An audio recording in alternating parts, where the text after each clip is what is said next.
7 women ran. 7 times, Elias Crow watched them disappear into the Colorado snow, leaving him more alone than before. Now, as winter closes in and the 8th bride steps off that wagon, he knows this is his last chance, not at love, but at survival itself. Because up here, in these unforgiving mountains, loneliness doesn't just break you, it buries you. This is the story of the man no one chose, and the woman who refused to run. Stay until the end, hit that like button, and drop a comment with your city so I can see how far this story travels. Now, let's begin. The wind came down from the peaks like something with teeth.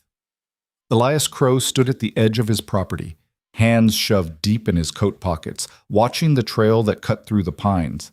The sky had that heavy gray look, the kind that promised snow before nightfall. He'd seen it 1,000 times. It didn't scare him anymore. What scared him was the silence, not the silence of the mountains, that he understood. That was clean, honest. It was the silence inside the cabin that gutted him. The silence of a table set for one. The silence of conversations he had only with himself. The silence that followed when the door closed and he realized, once again, that he was completely alone. 7 times now. 7 women had come up that trail. 7 women had walked into his life with promises in their eyes and left with nothing but contempt. Or pity.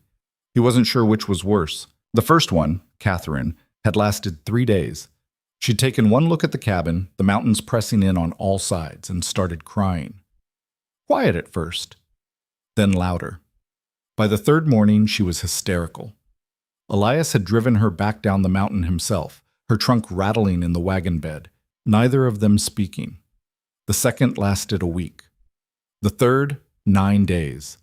After that, he stopped counting. They all had their reasons. Too cold, too isolated, too hard, too him. That last part, they never said out loud, but Elias heard it anyway, in the way they looked at him, or didn't, like he was part of the landscape, immovable, inconvenient, something to endure rather than know. He couldn't blame them, not really. Elias wasn't a man built for softness. At 32, he carried himself like the mountains themselves, broad-shouldered, hard-edged, weathered by wind and work. His hands were scarred from a decade of building, fixing, surviving. His face had forgotten how to smile somewhere around the 5th bride. Maybe earlier. He didn't talk much. Never had. Up here, words felt like a waste of air. You said what needed saying and nothing more. But the women who came, they wanted more. They wanted charm, conversation, warmth, things Elias had buried so deep he wasn't sure he could dig them up again even if he tried. So they left. One after another, they packed their trunks, avoided his eyes, and climbed into whatever wagon or cart had brought them up. And Elias would stand right here at this same spot and watch them disappear down the trail. He never stopped them. What was the point? You couldn't make someone stay who didn't want to. You couldn't force a life on someone who saw it as a prison. The wind picked up, cutting through his coat. Elias turned and walked back toward the cabin, boots crunching over frozen ground. Smoke rose from the chimney in a thin, steady line. Inside, the fire would be burning low. He'd need to add wood before it died completely. The cabin sat in a small clearing, surrounded by pines that grew so thick they blocked out the sun for most of the day. Elias had built it himself 8 years ago when he'd first claimed this land. It wasn't much, one main room with a kitchen area, a bedroom barely big enough for a bed, and a loft for storage. But it was solid. The walls were tight, the roof didn't leak, and the stone fireplace drew heat into every corner. He'd built it imagining a family. A wife. Kids, maybe. The kind of life his parents had before the fever took them. Instead, he lived here alone. Inside, the cabin was exactly as he'd left it that morning. Clean, organized, empty. Elias added wood to the fire, watched the flames catch, then moved to the kitchen. Dinner would be the same as always. Venison stew from the pot he kept simmering on the stove. Bread he'd baked 3 days ago, now hard enough to break a tooth. Coffee so strong it could strip paint. He ate standing up, staring out the window at the darkening trees. 7 women. The thought circled back, as it always did. He'd tried with each of them. In his own way. He'd been respectful, patient, careful not to crowd them. He'd given them space, time to adjust. He'd explained how things worked up here. the rhythms of the season, the necessities of survival. He'd offered partnership, not servitude. And still, they ran. Elias set his bowl in the basin and scrubbed it clean with water he'd hauled from the creek that morning. His movements were automatic, practiced. This was his life now. Routine, work, silence. The letter had come 2 weeks ago. He'd almost thrown it in the fire without reading it. Almost. But something stopped him, maybe stubbornness, maybe desperation. He wasn't sure anymore. The broker's handwriting was neat, professional. Mr. Crow, I write with cautious optimism. Despite your previous difficulties, I believe I have located a suitable match.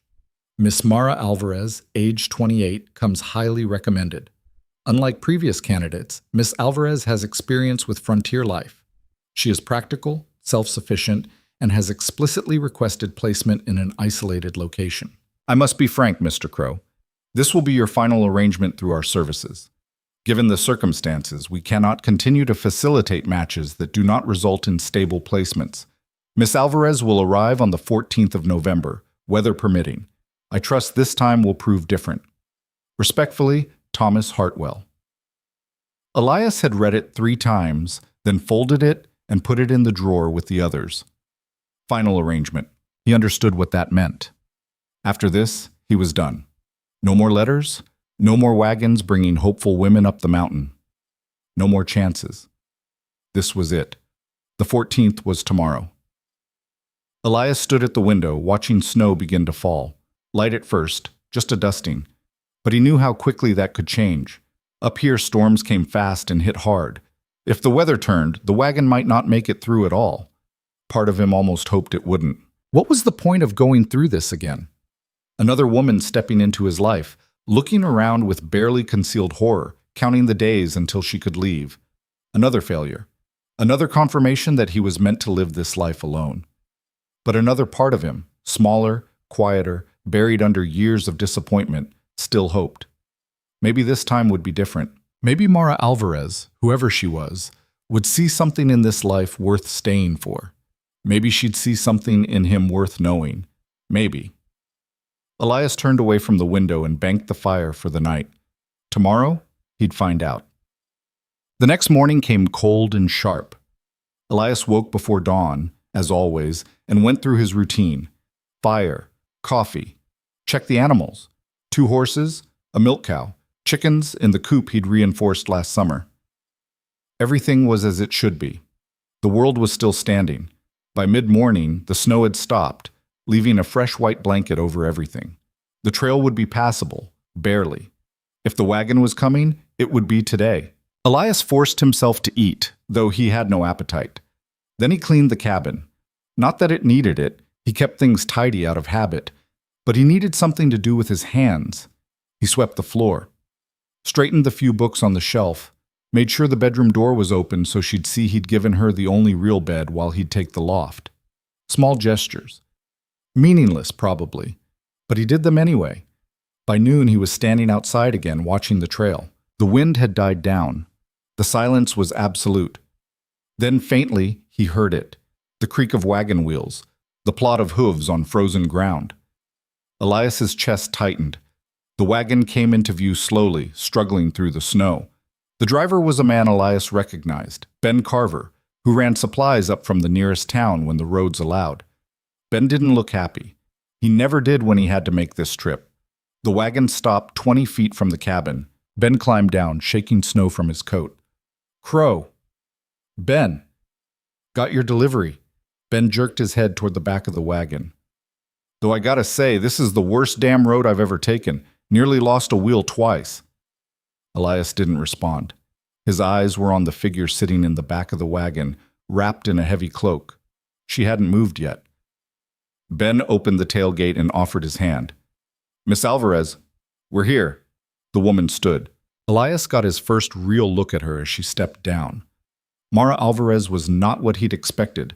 She wasn't delicate or fragile. She was solid, not heavy, but strong, like someone who'd spent their life working. Her hair was dark, pulled back in a braid that fell over one shoulder. Her face was angular, weathered by sun and wind. She wore practical clothes, wool pants, a thick coat, boots that looked like they'd seen real use. But it was her eyes that caught him. Dark, steady, unflinching. She looked at Elias the way she might look at a mountain, assessing, measuring, deciding if it was worth the climb. "Mr. Crow," she said. Her voice was low, calm. "Miss Alvarez." Ben hauled her trunk from the wagon and set it in the snow. "That's everything. I'll be back in the spring, assuming the pass don't close early." Mara nodded. "Thank you." Ben tipped his hat, climbed back onto the wagon, and turned the horses around. Within minutes, he was gone, swallowed by the trees. And then it was just the two of them. The silence stretched. Elias picked up her trunk. It was heavy, but he didn't comment. "I'll show you inside." Mara followed him without a word. Inside, she stopped just past the threshold, looking around. Elias set the trunk down by the bedroom door and waited. She didn't gasp, didn't cry, didn't say it was smaller than she'd imagined or colder than she'd expected. She just looked. At the fireplace, the table, the kitchen, the shelves, the window. Finally, she spoke. "It's clean." Elias blinked. "Yeah." "That's good." She walked to the window and looked out at the clearing, the trees, the mountains beyond. "How far to the nearest town?" 15 miles, more in winter." "And the nearest neighbor?" 8 miles, family named Garrett. Good people. Don't see them much." Mara nodded slowly. She turned back to him. "What do you need from me?" The question caught him off guard. "What? What do you need?" she repeated. "You're not paying a broker for company. You need help." "So, what kind?" Elias stared at her. Every other woman had asked what she'd be doing, what her duties were, what was expected. This was the first time anyone had framed it like this. "Everything," he said finally. "Cooking, cleaning, mending, tending the animals when I'm out, keeping the cabin running. Can you teach me what I don't know?" "Yeah." "Then we'll figure it out." She unbuttoned her cloak and hung it on the peg by the door. Underneath, she wore a plain wool shirt and suspenders. "Show me where things are." Elias did. He showed her the kitchen, where the flour and salt were kept, how the stove worked, where he stored the root vegetables in the cellar. He showed her the bedroom, explained she'd have it while he took the loft. She didn't argue. He showed her the animals, the coop, the woodpile, the creek. She listened, asked questions, took in every detail. By the time they came back inside, the sun was setting. Mara rolled up her sleeves and started a fire in the stove without asking. She found the vegetables, the venison, the pot. Within an hour, she had stew simmering and bread warming. Elias sat at the table watching her move around the kitchen. She worked with efficiency, no wasted motion. She didn't talk, didn't fill the silence with nervous chatter like some of the others had. She just worked. When the stew was ready, she ladled it into 2 bowls and set one in front of him. "Thank you," Elias said. She sat across from him. "You're welcome." They ate in silence. It wasn't uncomfortable. It wasn't warm either. It just was. When they finished, Mara cleared the bowls and washed them without being asked. Then she turned to him. "I'm tired. I'm going to bed." "All right." She paused at the bedroom door. "Elias." He looked up. "I didn't come here to run," she said quietly. "I came here to stay." Then she closed the door. Elias sat alone in the firelight, her words echoing in his mind. "I came here to stay." 7 women had said something similar. 7 women had lied. But Mara Alvarez hadn't said it like a promise. She'd said it like a fact. And for the first time in a long time, Elias felt something he'd almost forgotten. Hope. The first week passed in a blur of work and silence. Mara woke before dawn, same as Elias. She dressed quickly, came out to the main room and got the fire going while he hauled water from the creek. By the time he came back, she had coffee ready. They didn't talk much in the mornings. There wasn't time. There was too much to do. Mara learned fast. Elias showed her how to milk the cow, and by the 3rd day, she was doing it herself. He taught her how to check the chickens for eggs without spooking them, how to split kindling without losing a finger, how to read the sky for incoming weather. She never complained. When her hands blistered from chopping wood, she wrapped them and kept going. When the cold made her fingers stiff, she worked through it. When she didn't know how to do something, she asked once, learned, and didn't ask again. Elias had never seen anyone adapt this quickly. Most of the women who'd come before had treated the work like punishment, something to endure until they could escape. But Mara treated it like life. Just life. The thing you did because it needed doing. On the 5th day, Elias came back from checking the trap line to find her on the roof. He stopped dead, staring up. Mara was balanced on the edge, hammering loose shingles back into place. She'd found his tools, figured out the problem, and fixed it. "What are you doing?" he called up. "Fixing the roof," she said, not looking down. "There's a gap. Snow's getting in. You could fall." "I won't." She didn't. When she climbed down, Elias inspected her work. It was solid, better than solid. It was good. "Where'd you learn that?" he asked. "My father," Mara said, wiping her hands on her pants. "He built houses, said everyone should know how to fix what breaks. Smart man." He was. Past tense. Elias didn't push. That night, over dinner, Mara broke the silence. "How long have you been up here?" 8 years. Alone the whole time? Elias hesitated. "Mostly." She looked at him, waiting. "I've had help before," he said carefully. "Didn't work out." "The women." It wasn't a question. Elias nodded. "How many?" 7. Mara absorbed this. "Why'd they leave?" "Lots of reasons." Elias stared into his bowl. "Too hard. Too cold. Too far from anything. Too you?" He looked up sharply. Mara's expression hadn't changed. She wasn't mocking him. She was just stating it plainly, the way she stated everything. "Yeah," Elias said quietly. "To me." "What's wrong with you?" The question should have stung, but the way she asked it, direct, curious, not cruel, made it bearable. "I don't talk much," Elias said. "Don't know how to make people comfortable. I'm hard to be around, I guess." "You don't seem hard to be around. You've been here 5 days. Long enough to know if you're cruel or stupid. You're neither." Elias didn't know what to say to that. Mara finished her stew and stood. "The women who left were looking for something you're not. That's not your fault."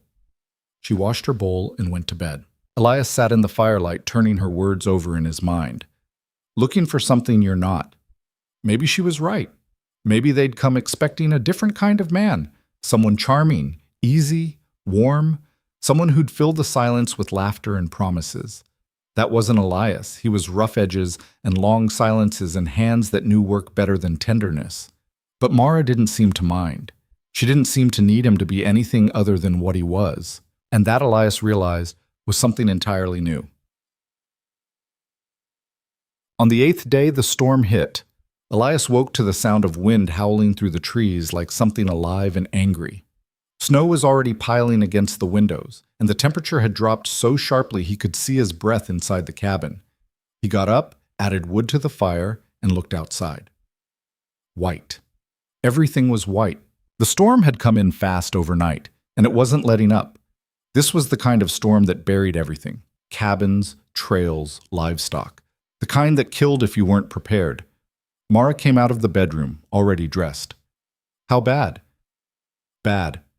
We need to secure everything. Animals first." They worked together, moving quickly. Elias brought the cow and horses into the small barn he'd built behind the cabin. Mara reinforced the chicken coop with extra boards, making sure the wind couldn't rip it apart. They hauled wood inside, stacking it by the door so they wouldn't have to go out again. By midday, the wind was screaming. The cabin shook. Snow piled so high against the north wall that Elias started worrying about the weight. He checked the supports, reinforced what he could, but there was only so much he could do. Mara worked beside him, holding boards steady while he hammered, passing him tools without being asked. Then, just before dark, they heard it. A crack. Loud, sharp, unmistakable. Elias's stomach dropped. The north wall. They ran. The wall was buckling inward, boards splintering under the pressure of snow and wind. If it gave completely, the whole cabin could collapse. "We have to brace it," Elias shouted over the storm. "How?" "Beams, from the inside. We push it back and hold it." They grabbed every piece of lumber Elias had stored in the loft. Together, they forced the wall back into place, inch by inch, then wedged the beams against it at an angle, bracing them against the floor. It held. Barely. Mara leaned against the wall, breathing hard. Snow had gotten inside through the cracks, dusting her hair and shoulders. "Will it last?" she asked. "Has to." They reinforced it as best they could, using rope, nails, everything Elias had. The wind didn't let up, but the wall held. By the time they finished, it was full dark. They collapsed by the fire, exhausted.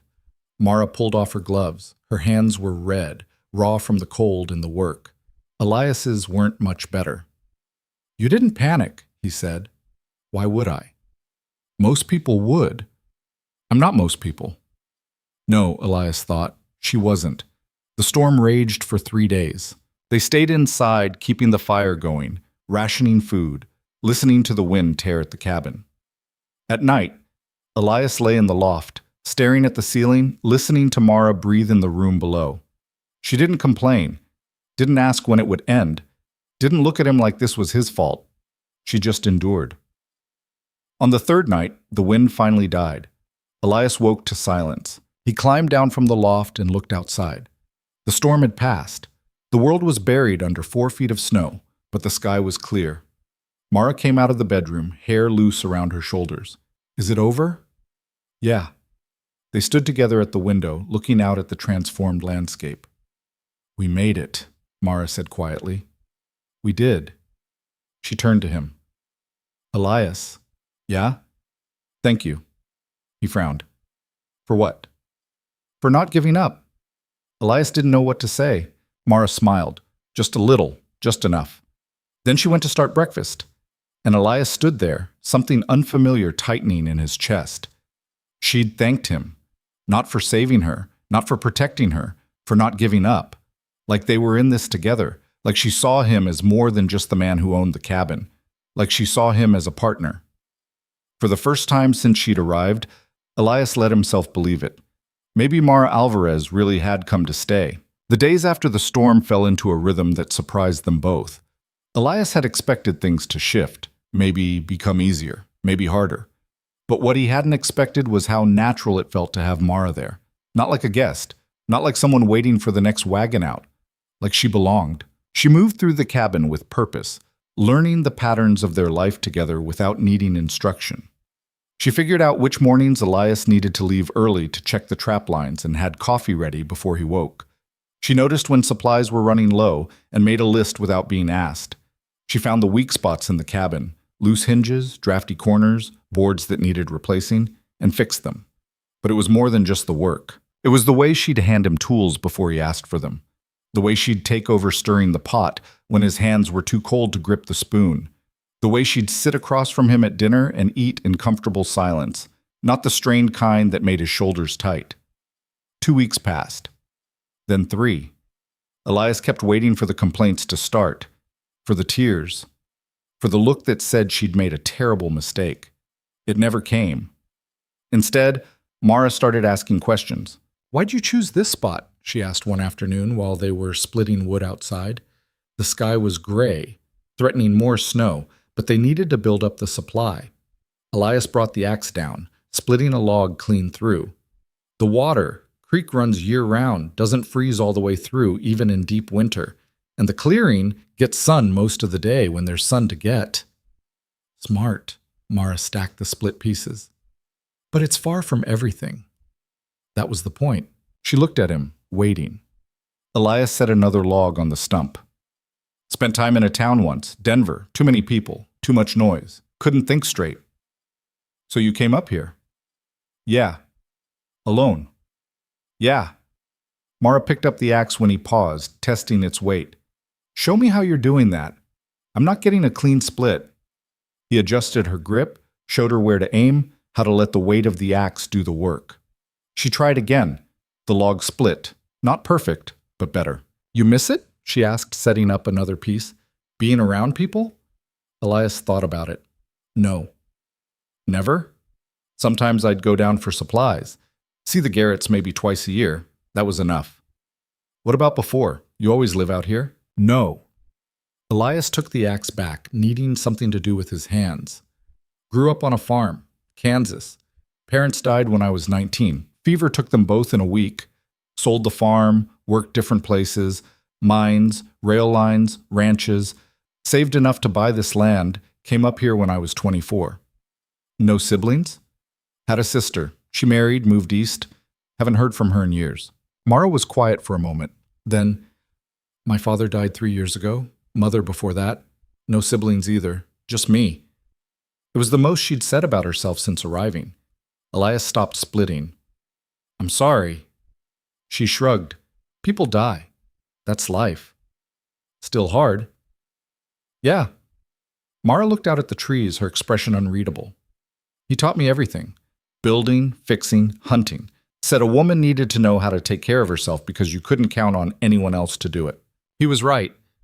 He usually was. She picked up an armful of wood. I'm going to start dinner. You coming in soon? Few more minutes. She nodded and headed back to the cabin. Elias watched her go, something settling in his chest. She understood this life in a way the others never had. She wasn't trying to make the mountains into something they weren't. She accepted them, the hardship, the isolation, the work, because she'd already learned that lesson somewhere else. People die. Life's hard. You do what needs doing. That night, over venison stew and the last of the bread, Mara broke the silence again. The women who were here before me, what were they like? Elias set down his spoon. Why do you want to know? Curious? You said 7. That's a lot of failed attempts. Not sure I'd call them attempts, more like disasters. Mara's mouth twitched, almost a smile. Tell me anyway. Elias leaned back in his chair, trying to remember. They'd all blurred together after a while, but some details stuck. First one was Catherine. City girl from Philadelphia. Cried most of the time she was here. Second was Anne. Lasted longer, but she kept asking when we'd move somewhere else. Somewhere warmer. I told her this was it. She left the next week. What about the others? Elizabeth was afraid of everything. The dark, the animals, the silence. Rebecca complained about the food, the cold, the cabin. Said it was like living in a prison. Elias shook his head. Margaret tried. I'll give her that. But she got sick, just a cold, and panicked. Thought she was dying. Made me take her down to town and she never came back. And the last 2? Sarah barely spoke. Moved around like a ghost for a month. Then one morning she was just gone. Left a note saying she couldn't do it. Julia was different. She was angry. Angry at me, at the cabin, at the whole situation. We fought more in 2 weeks than I've talked to anyone in years. She left cursing my name. Mara absorbed this, her expression thoughtful. They all came from cities? Mostly. That was the first mistake. Elias blinked. What do you mean? You can't take someone who spent their whole life around people in comfort and drop them on a mountain. They don't know what they're signing up for. Mara leaned forward. Where'd you come from before here? Told you, Kansas farm, then all over. Exactly. You knew hard work. You knew isolation. You knew how to survive with nothing. She gestured around the cabin. This isn't punishment to you. It's just life. But to them, it was hell. Elias hadn't thought about it like that. The broker should have asked better questions, Mara continued. Should have found women who already knew what frontier life looked like, not women dreaming of some romantic mountain adventure. You knew, Elias said quietly. That's why you asked to be placed somewhere isolated. I knew I didn't want to be crowded, didn't want noise and people and expectations. Mara met his eyes. I wanted space to breathe. That's what this place is. Space. Something passed between them in that moment. An understanding that went deeper than words. Why'd you really come up here? Elias asked. You could have gone anywhere. Why this? Mara was quiet for a long time. When she finally spoke, her voice was careful, measured. After my father died, I stayed in town, tried to make it work. But people, they look at a woman alone and see someone who needs saving or taking advantage of. I got tired of men showing up at my door with proposals that had nothing to do with marriage and everything to do with my land. Tired of being treated like I couldn't think for myself. So you left. So I left. She stood and started clearing the table. Wrote to the broker, told him I wanted somewhere no one would bother me, somewhere I could work and not have to smile and pretend to be grateful for scraps of respect. And he sent you here. He did. Mara glanced at him over her shoulder. Warned me about you, actually. Elias stiffened. What'd he say? That you'd had trouble keeping wives, that you were difficult, that the last woman called you cold and unfeeling.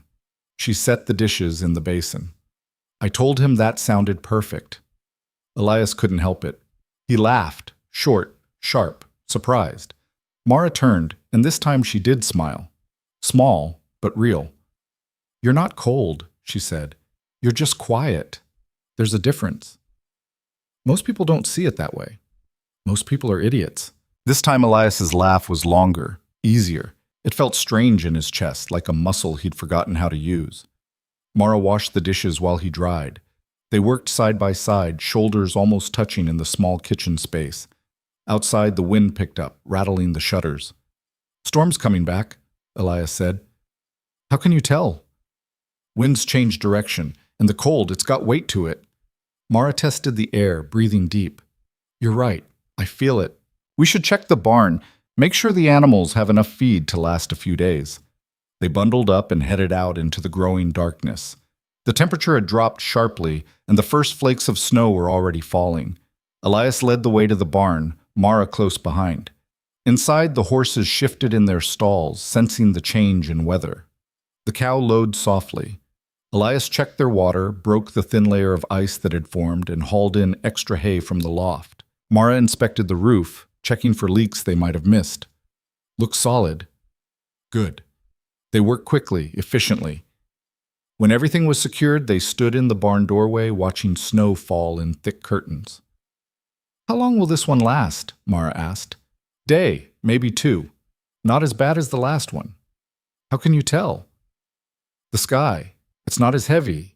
And the wind. It's steady, not wild. Mara nodded, filing the information away.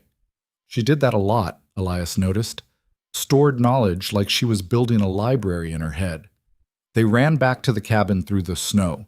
Inside, Elias built up the fire while Mara lit the lamps. The cabin glowed warm against the darkness outside. We have enough supplies? She asked. Yeah, plenty of wood. Food stores are good. We could last a month if we had to. You plan well. Have to. Up here, mistakes get you killed. Mara sat down in the chair by the fire, pulling off her boots. What's the worst mistake you've made? Elias hesitated.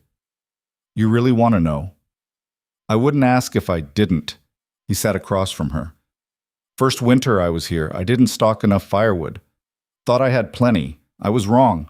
By February I was burning furniture to stay warm, nearly froze to death before the thaw came.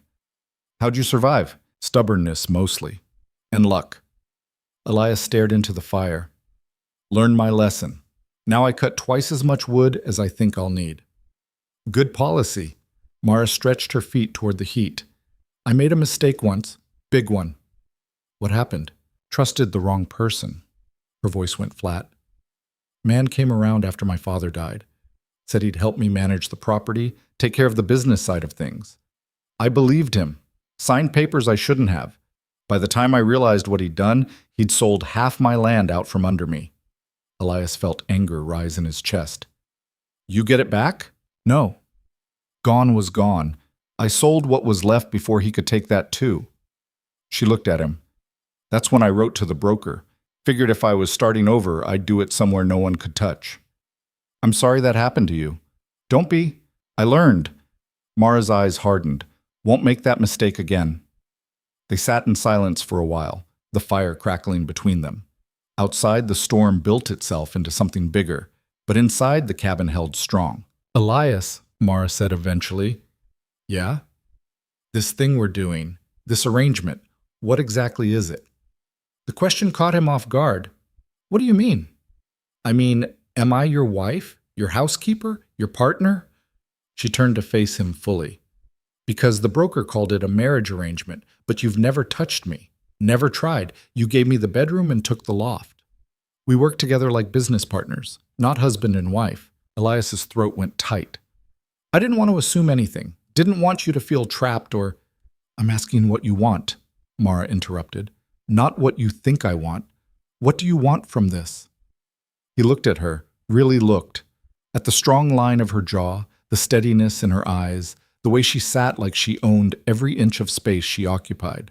I want a real marriage, he said finally. Not just someone living under my roof. I want a partner. Someone who's here because they choose to be, not because they're obligated.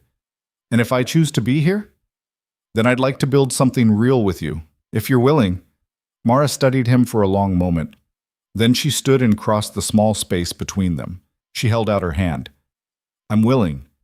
Elias took her hand. Her grip was strong, calloused, certain. But, Mara said, you need to earn it. He frowned. What? A real marriage isn't just deciding it's real. It's work. It's showing up every day. It's learning each other. She squeezed his hand. I'll stay. I'll work beside you. I'll build this life with you. But if you want me to be your wife in every sense, you have to earn that. Prove you're in this as much as I am. How do I prove it? Prove by not giving up when things get hard, by talking to me instead of shutting down, by letting me in. She released his hand. Think you can do that? Elias nodded. Yeah, I can do that. Good. Mara stepped back. Then let's start over, properly this time. She held out her hand again, formal this time. I'm Mara Alvarez. I came here looking for a life that's mine, for space to breathe and work worth doing. I don't need saving, and I don't need soft words. I need honesty and respect and someone who won't quit. Elias stood and took her hand. I'm Elias Crow. I built this place with my own hands, and I've lived here alone for 8 years. I'm not good with words, and I'm better with silence than conversation. But I work hard. I keep my promises, and I don't quit either. They shook, the agreement settling between them like something solid. There, Mara said. Now we know where we stand. Yeah, Elias said. We do. That night, Elias lay in the loft listening to the storm and thinking about what had just happened.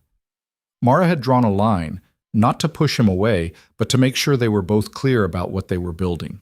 She wasn't going to settle for scraps, wasn't going to accept half measures or assumptions. She wanted something real, and she was willing to work for it. But she expected him to work for it too. Elias could respect that, more than respect it. He needed it.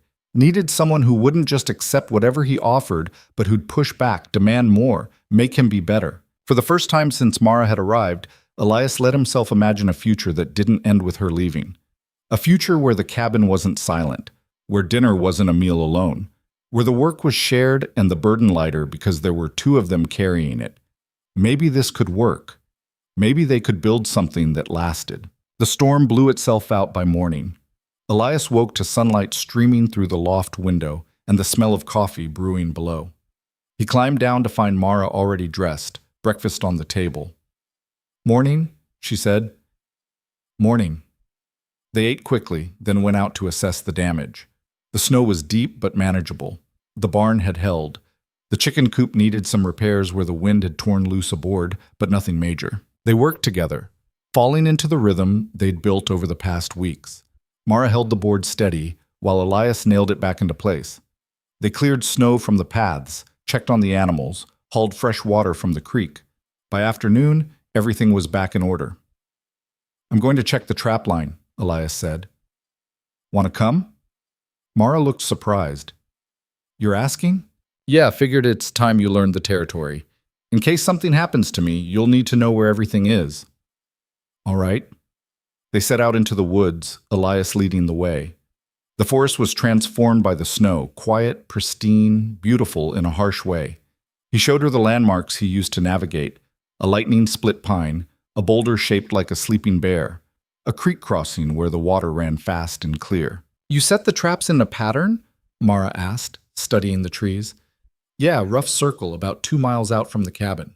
Check them every 3 days in winter, more often if the weather's mild. What are you catching? Rabbits mostly, some fox, marten if I'm lucky. Sell the furs in town when I go down for supplies. They reached the first trap. Empty. Elias reset it and moved on. The second had caught a rabbit. Elias dispatched it quickly, cleanly, and added it to his pack. You know how to skin these? He asked. Yeah, my father taught me. Good. I'll show you how I do it in case it's different. They checked the rest of the line. 3 more rabbits, 1 marten. Not a bad haul.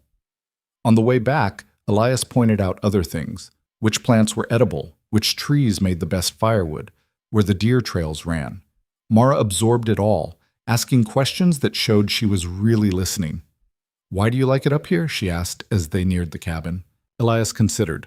"It's honest. The mountains don't lie. They don't pretend to be something they're not. If you're prepared, you survive. If you're not, you don't. There's a clarity to that. No politics, no games."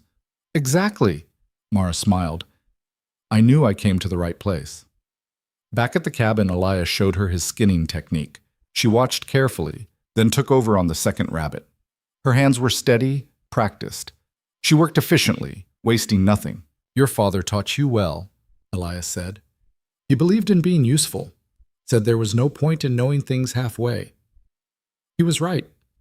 They worked side by side until all the animals were cleaned and the meat stored. The furs went on stretching frames in the corner to dry. That night, Mara made rabbit stew with wild onions and the last of the potatoes. It was the best meal Elias had eaten in months. "This is good," he said. "Thanks." Mara ladled more into his bowl. "You're easy to cook for. You actually appreciate it."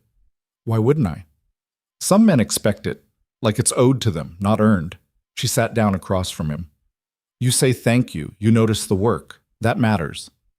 You do half the work around here. More than half lately. I'd be an idiot not to appreciate it."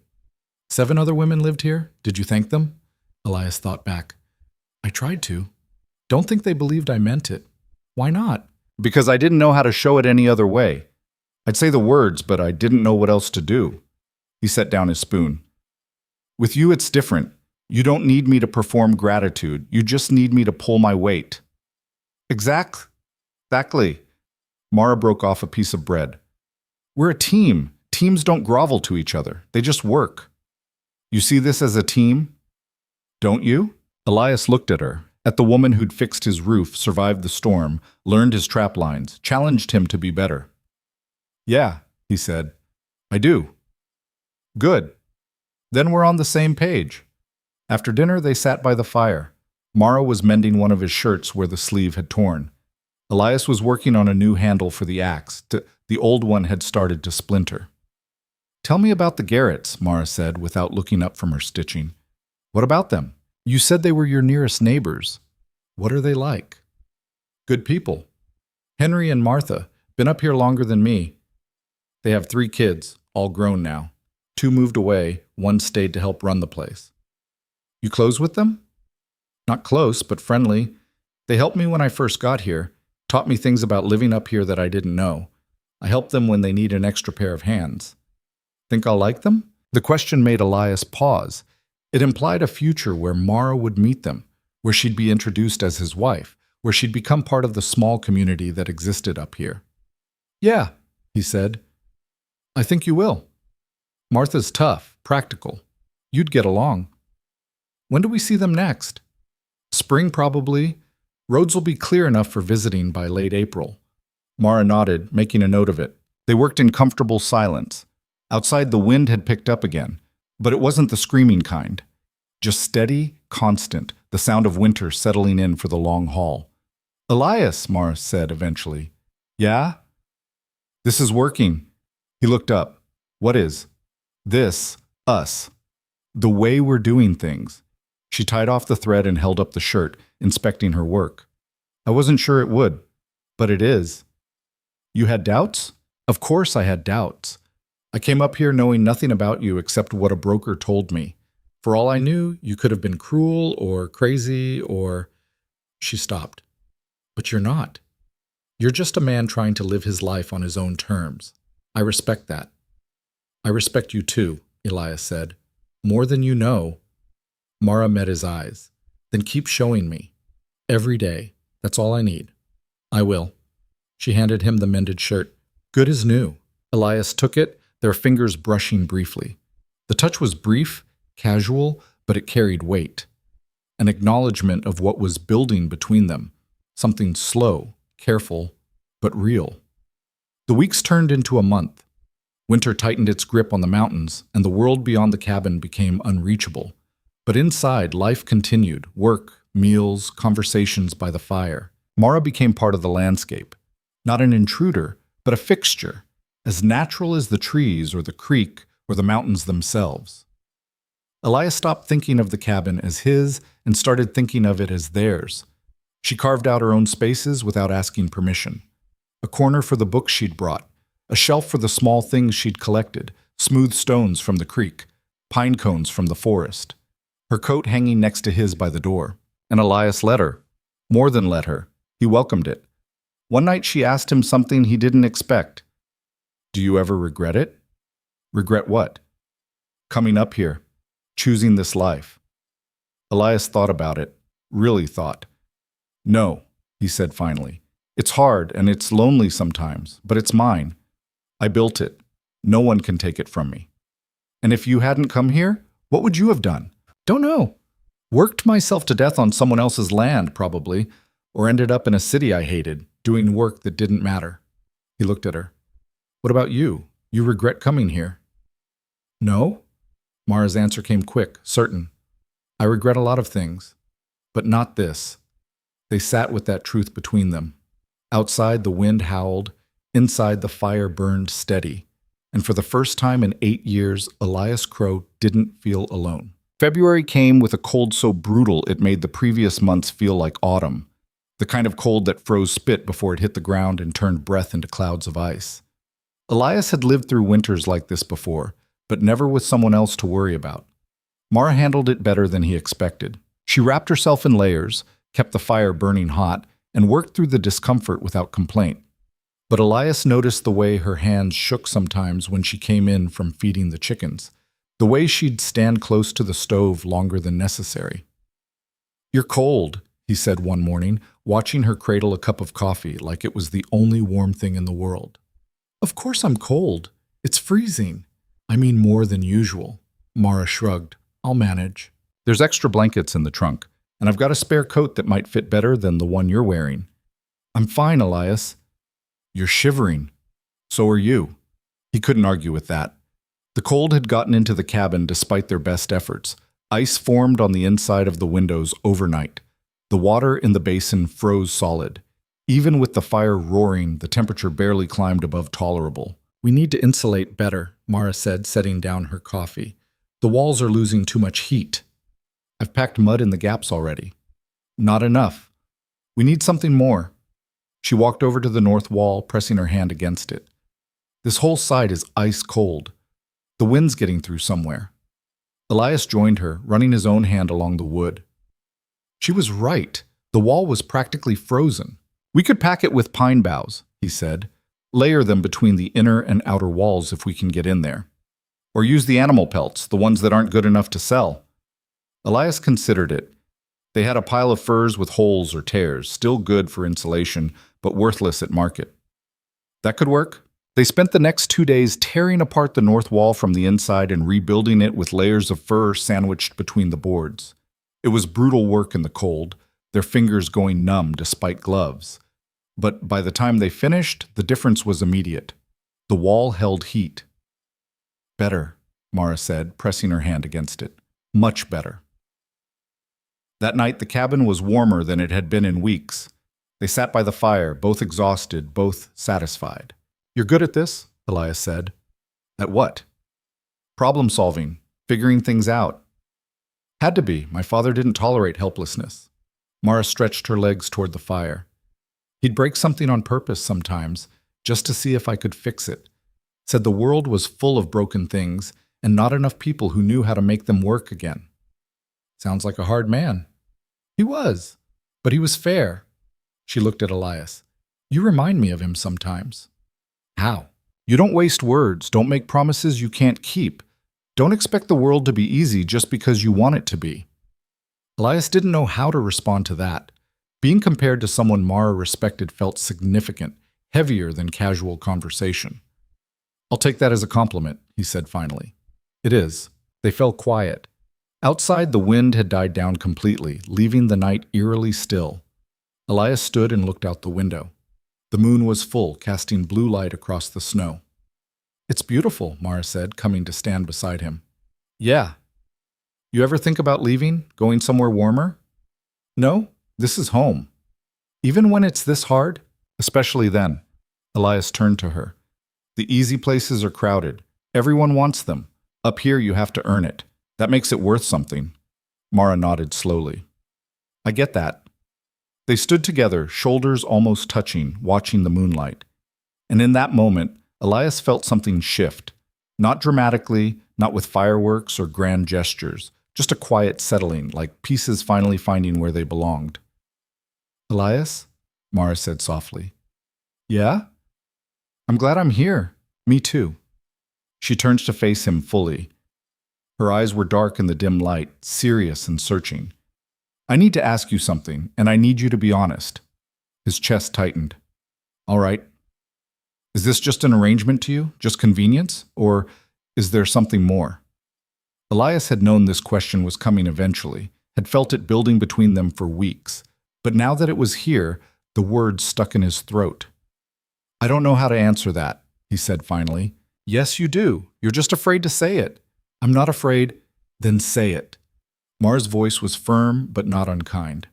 Tell me the truth. What do you want from this? From me. Elias looked at her, really looked, at the woman who'd stayed when 7 others had run, who'd worked beside him without complaint, who'd challenged him, pushed him, made him think about things he'd buried years ago. I want more than an arrangement, he said.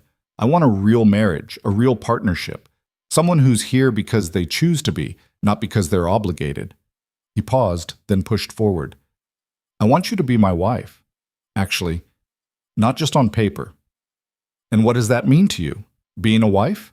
It means we build this life together, make decisions together, face things together. It means, he struggled for the words, it means I stop living like I'm alone even when you're standing right next to me. Mara was quiet for a long moment. Then she stepped closer. You've been hurt, she said, by all those women leaving, by being rejected over and over. I see it in the way you hold yourself back, like you're waiting for me to run too. Elias wanted to deny it, but he couldn't. Yeah, he admitted. I'm waiting for it. Stop. I can't just stop waiting for me to leave, Elias. I'm not them. Mara reached out and took his hand. Her grip was strong, steady. I told you on the first day. I came here to stay. I meant it. How can you be sure? It's only been 2 months. I know what I want, and I know what I don't. She squeezed his hand.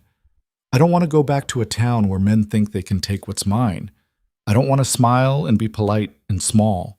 I don't want easy. I want this. I want you. The words hit him harder than he expected. You want me, he repeated, barely a whisper. Yes, but I need you to want this too. Really want it. Not just accept it because I'm the only option left. Her eyes searched his face. So I'm asking you straight. Is this just survival, or is it something more? Elias felt the walls he'd built around himself starting to crack. All those years of silence, of keeping people at arm's length, of protecting himself from disappointment. They'd worked. He'd survived. But he'd also been dying, slowly, one lonely day at a time. Mara was offering him a way out, a way forward. It's more, he said, his voice rough. It's been more since the storm. Maybe before, like, then show me. How? Stop holding back. Stop treating me like I'm going to break or run. Stop waiting for permission to be part of this. She moved closer until there was barely any space between them. I'm strong enough for this, Elias. But I need you to be strong enough too. Something in him snapped, not broke, but released. All the fear and doubt and careful distance he'd been maintaining dissolved. Elias pulled her close and kissed her. It wasn't smooth or practiced. It was clumsy, urgent, real. Mara kissed him back just as fiercely, her hands fisting in his shirt. When they finally broke apart, both breathing hard, something fundamental had changed. There, Mara said, her forehead resting against his. That's a start. Elias laughed, actually laughed. The sound surprised them both. A start? You think one kiss makes us married? She smiled against his mouth. We've got work to do, Crow. What kind of work? The kind where you learn to let me in, where you talk instead of going silent, where you trust that I'm not going anywhere. She pulled back just enough to look at him. Can you do that? I can try. That's all I'm asking. They stood there, wrapped in each other, the cabin warm around them and the mountains silent outside.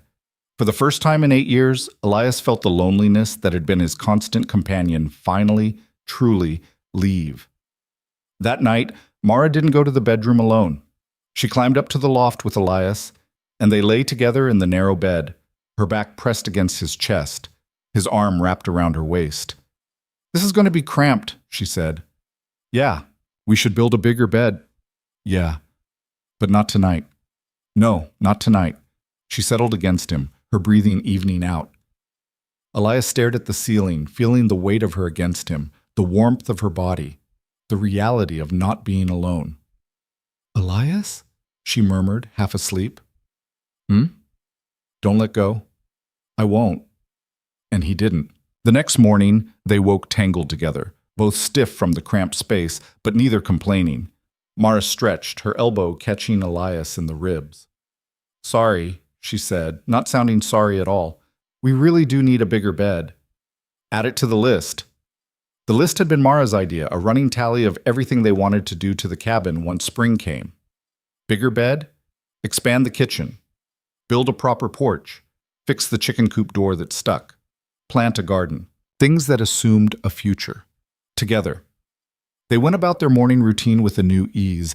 Small touches became normal, her hand on his shoulder as she passed, his fingers brushing her back as he reached for the coffee pot. Nothing dramatic, just the quiet intimacy of two people learning how to share space completely. Over breakfast, Mara brought up something she'd been thinking about. "We should go visit the Garretts." Elias looked up, surprised. "Now? In the middle of winter? Why not? You said they're only 8 miles away. Weather's been clear for 3 days. We could make it there and back before dark if we left early." "It's risky. Storm could come in. You'd know if a storm was coming. You read the weather better than anyone I've met." She leaned forward. "I want to meet them. I want them to know I'm here, that I stayed." Elias understood what she wasn't saying. She wanted to be recognized as his wife, wanted to stake her claim on this life publicly, not just between the two of them. "All right," he said. "We'll go tomorrow if the weather holds." Mara's smile was bright, genuine. "Good." The next morning dawned clear and cold. They packed supplies, food in case they got delayed, extra blankets, rope. Elias saddled both horses while Mara made sure the cabin was secure. The ride to the Garrett's place took most of the morning. The trail was buried under snow, forcing them to go slow, but the horses were sure-footed and the sky stayed clear. Mara rode well, Elias noticed. Another skill her father had taught her. The Garrett homestead appeared through the trees just before noon, a larger cabin than Elias's, with a barn and several outbuildings. Smoke rose from the chimney. Dogs started barking as they approached. Henry Garrett came out onto the porch, rifle in hand until he recognized Elias. Then his weathered face broke into a grin. "Crow, didn't expect to see anyone this time of year." His eyes moved to Mara. "And you brought company." Elias dismounted and helped Mara down. "Henry, this is Mara, my wife." Saying it out loud made it real in a new way. Henry's eyebrows went up. "Wife? Well, I'll be damned," he called over his shoulder. "Martha, get out here. Elias got himself married." Martha Garrett appeared, wiping flour from her hands. She was a solid woman in her 50s, with sharp eyes and a no-nonsense demeanor. She looked Mara up and down, assessing. "About time," she said to Elias. Then to Mara, "You must be tougher than the others, or crazier. Come inside before you freeze." Inside, the Garrett cabin was warm and lived in, with the comfortable clutter of a family home. Their son Daniel was there too, a man about Elias's age, quiet and reserved like his father. Martha put coffee on while Henry peppered Elias with questions. How'd they meet? When'd they marry? Why hadn't he said anything? Elias answered simply, honestly. Mail order arrangement. She arrived in November. They decided to make it real. Throughout it all, Martha was watching Mara, not unkindly but carefully, measuring. Finally, she spoke directly to her. "You know what you signed up for? Living up here with this one?" She jerked her head at Elias. "Yes, ma'am." "He's not easy. Quiet as a stone and just as stubborn." "I noticed." "And you stayed anyway?" "I did." Martha studied her a moment longer, then nodded. "Good." He needed someone with spine. She poured coffee into thick mugs. The others were too soft. City girls playing frontier. You're different. How can you tell? Your hands. Martha gestured to Mara's scarred, calloused palms. Those are working hands, real ones. Mara smiled. My father taught me that work worth doing leaves marks. Smart man. Martha handed her coffee. You'll do fine up here. Over the next few hours, they talked. Henry and Elias discussed plans for spring, fencing that needed repair, lumber they could trade, news from town. Martha showed Mara her kitchen setup, her root cellar, her techniques for preserving food through the winter. That's it. You've got to stay ahead of it, Martha explained. Up here you can't run to the store when you run out. You plan, you preserve, you make do. That's what we've been doing. And how's your supply situation? Good. Elias stocks well. Martha glanced toward the main room where the men were talking. He's learned. First few years, he was barely scraping by. Too proud to ask for help, too stubborn to admit he didn't know everything. She lowered her voice. But he's a good man. Honest. Works harder than anyone I've met. He'll take care of you. We take care of each other, Mara corrected gently. Martha smiled. Even better. By mid-afternoon, the wind had started to pick up. Elias noticed the change immediately. We should head back, he said. Storm's coming. Henry looked out the window. You sure? Sky's still clear. Wind shifted, and the temperature's dropping too fast. Elias stood. If we leave now, we'll beat it home. They bundled up and said their goodbyes. Martha hugged Mara, a quick, fierce embrace. You come back in spring, she said. We'll have a proper visit. I will. Henry shook Elias's hand. You did good, Crow. Real good. The ride back was faster, both of them pushing to stay ahead of the weather. Elias had been right. By the time they reached the cabin, the sky had turned gray, and the first flakes were starting to fall. They got the horses settled, brought in extra wood, and secured everything just as the storm hit.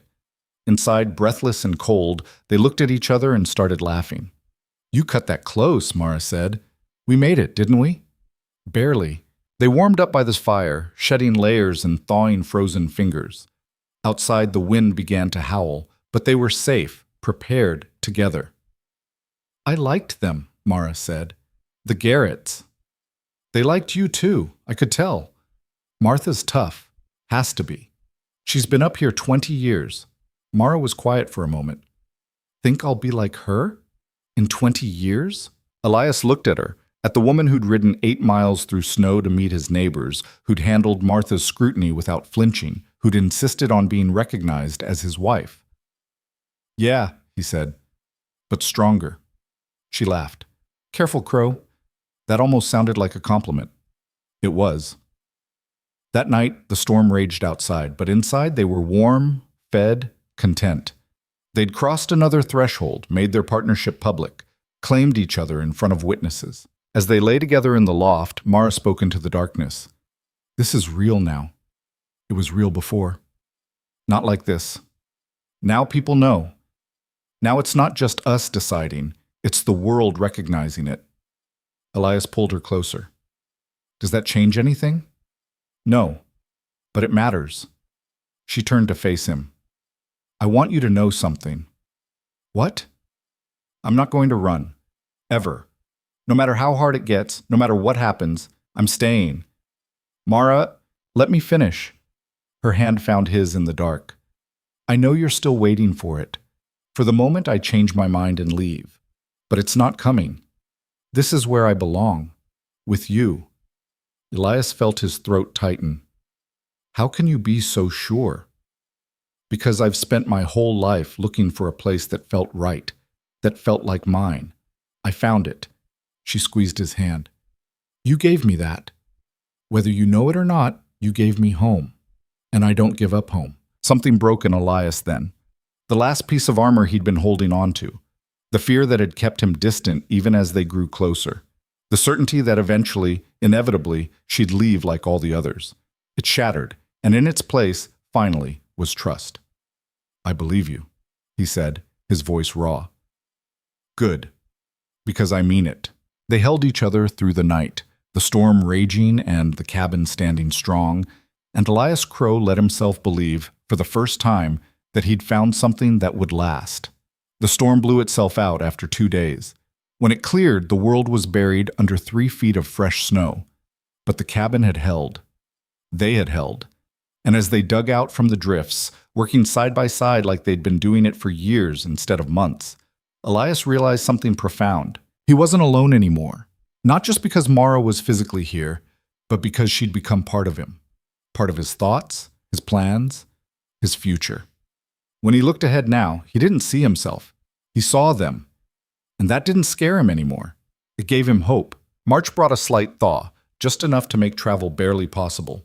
Elias needed to go down to town for supplies. Salt, flour, things they couldn't make or grow themselves. Normally he'd go alone, but this time Mara insisted on coming.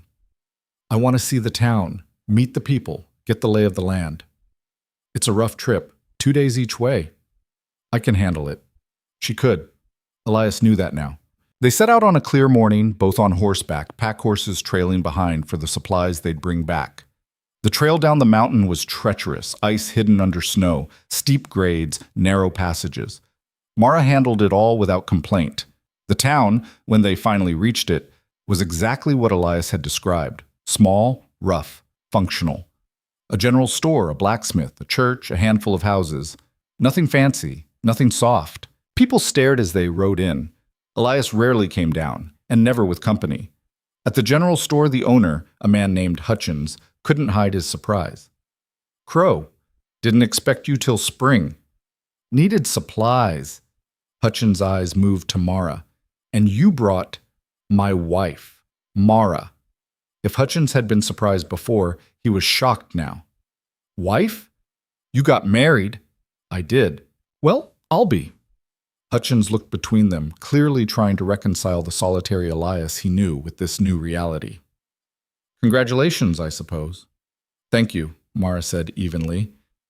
We need flour, salt, coffee, and sugar, and nails if you have them. Hutchins blinked at her directness, then nodded.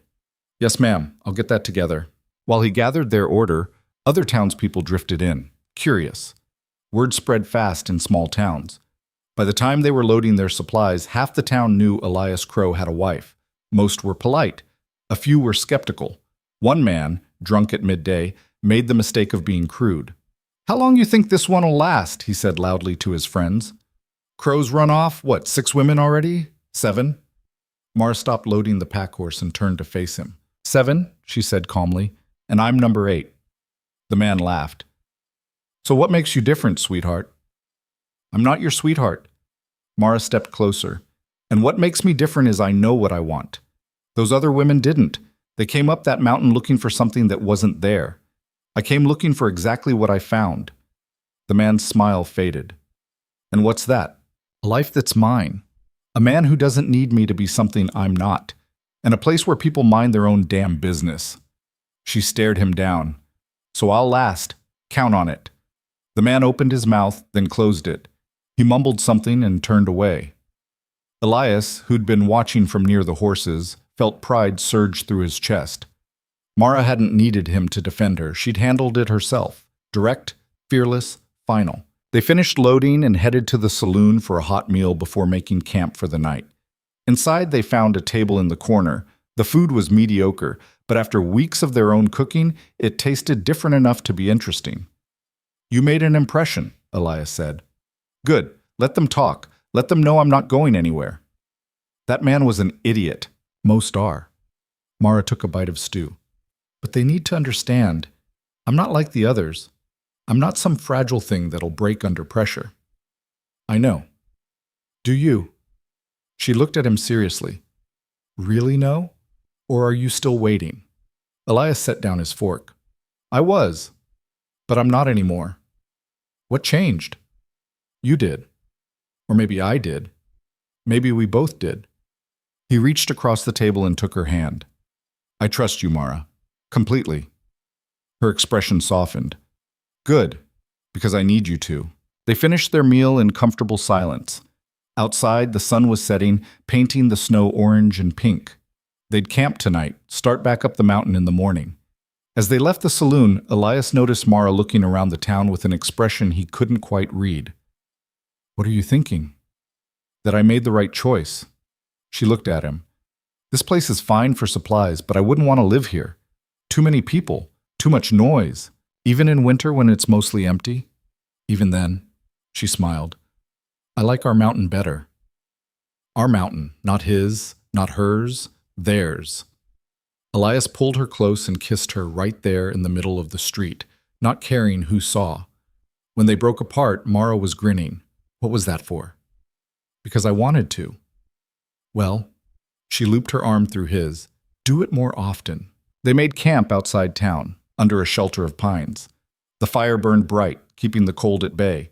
They'd brought bedrolls and they lay close together, watching stars appear between the branches.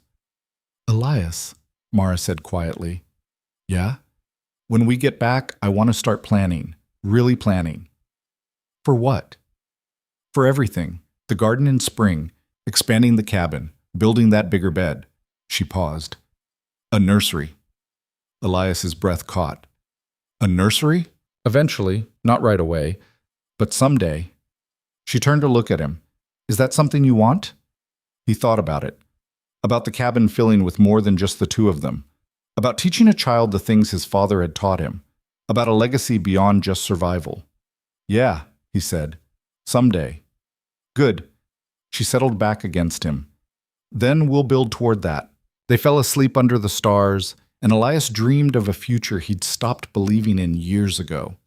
A future with roots, with permanence, with family.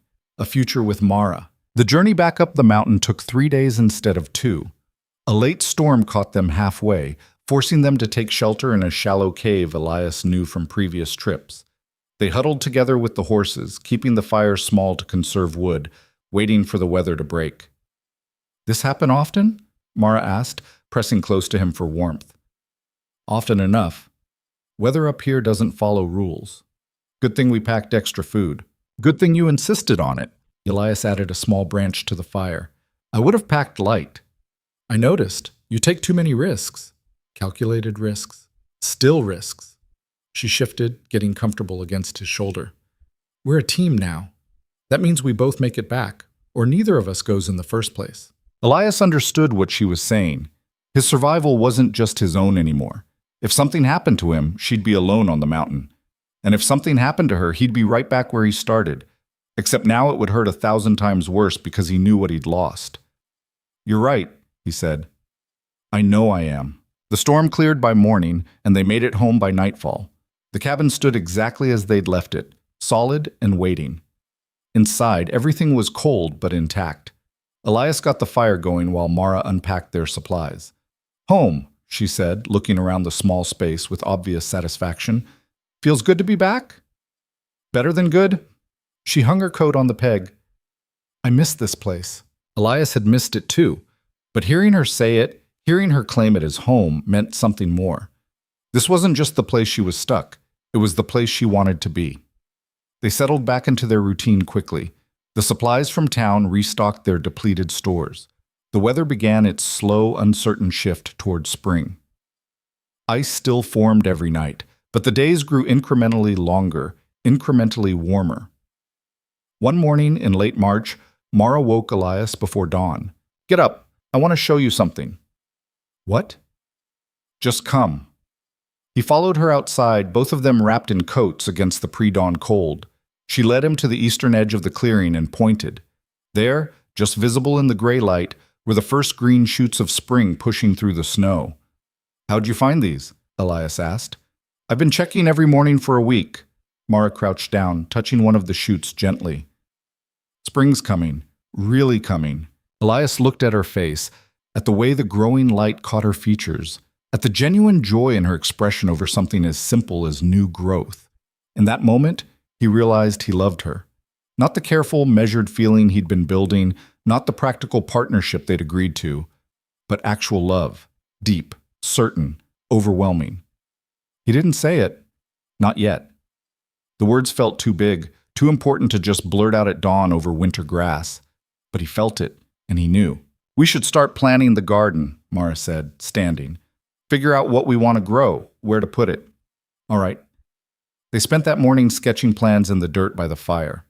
Mara wanted vegetables, carrots, potatoes, beans, squash. Elias suggested herbs, things that would keep and could be dried for winter. They argued good-naturedly about placement, about how much space they'd need, about whether they should build a fence to keep animals out. "We're doing this," Mara said, looking at their rough plans. "Really doing this. You sound surprised." "I am, a little. 6 months ago, I didn't know if I'd make it through one winter up here. Now we're planning for next winter, and the one after that." Elias covered her hand with his. "You'll make it through all of them." "We will," she corrected. "Yeah, we will." That afternoon, a letter arrived. They heard the horse before they saw it. Ben Carver making his first trip up since delivering Mara back in November.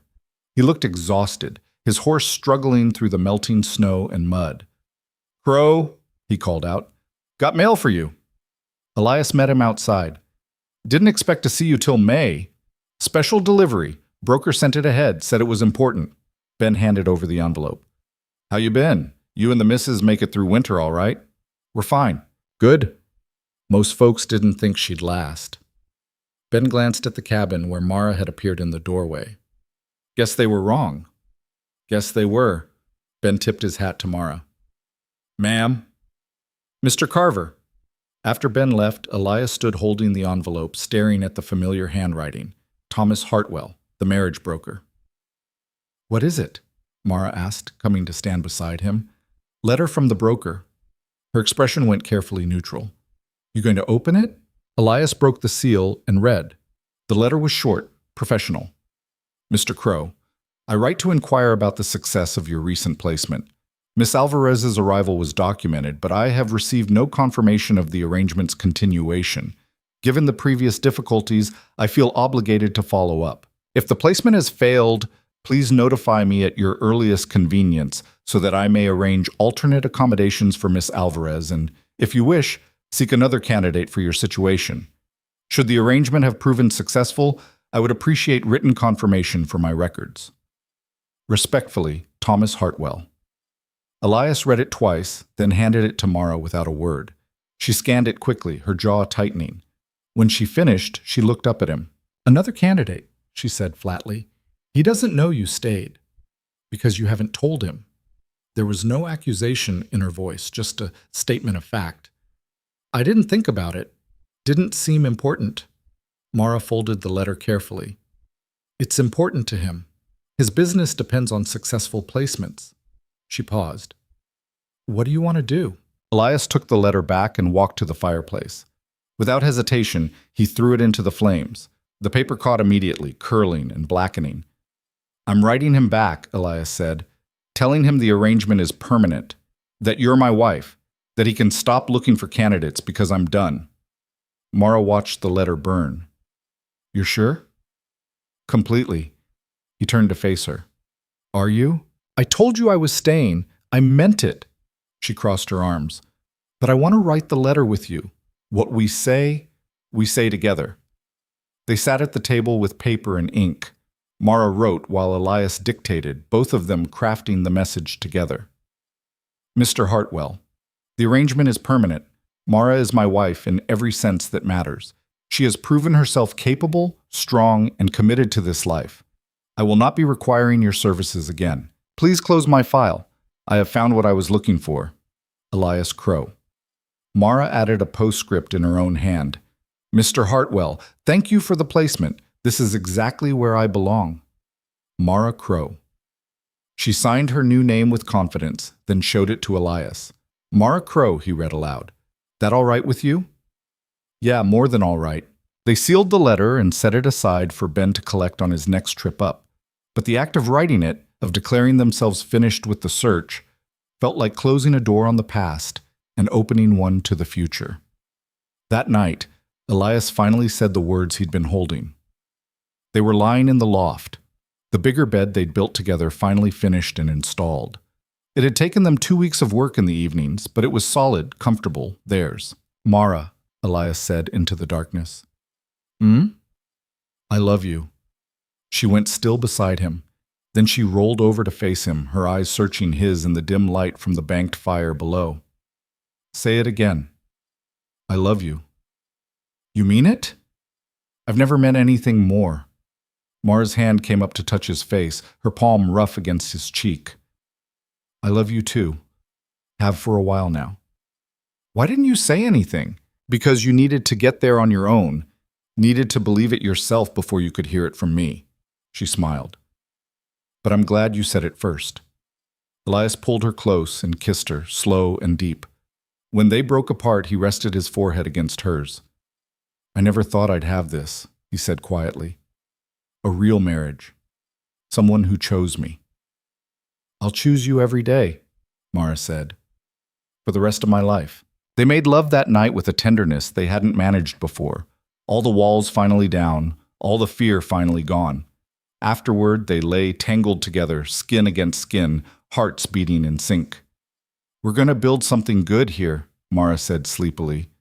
We already have. No, I mean something bigger, a real legacy. She yawned. Our children will grow up here, strong and capable and free. Our children, Elias repeated, testing the words. Someday, when we're ready. He held her as she drifted off to sleep, his mind full of images he'd never let himself imagine before. A child running through the clearing, teaching them to read the weather, to work the land, to survive and thrive in this hard, beautiful place. Growing old with Mara, their hands weathered together, their lives intertwined completely. It was the future he'd been building toward without knowing it.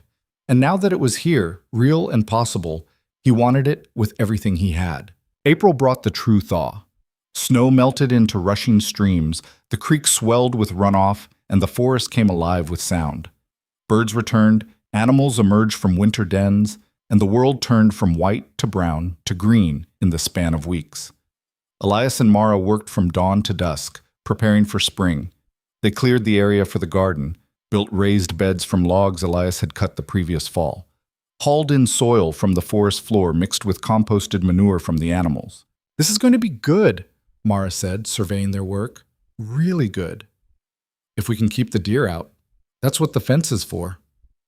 They'd built it together, a simple barrier of wooden stakes driven into the ground, not pretty but functional. Inside the fence, the garden bed sat ready for planting. What do we plant first? Elias asked. Potatoes. They can handle cold. Then we wait another week for the rest. Mara had brought seeds from her old home, carefully saved and stored. She planted them with the kind of care that came from knowing how precious they were, how much depended on them. Elias watched her work, dirt under her nails, hair pulled back, completely focused. She belonged here. Not just in the general sense, but specifically, her hands in this soil, planting these seeds, building this future. What? She asked, catching him staring.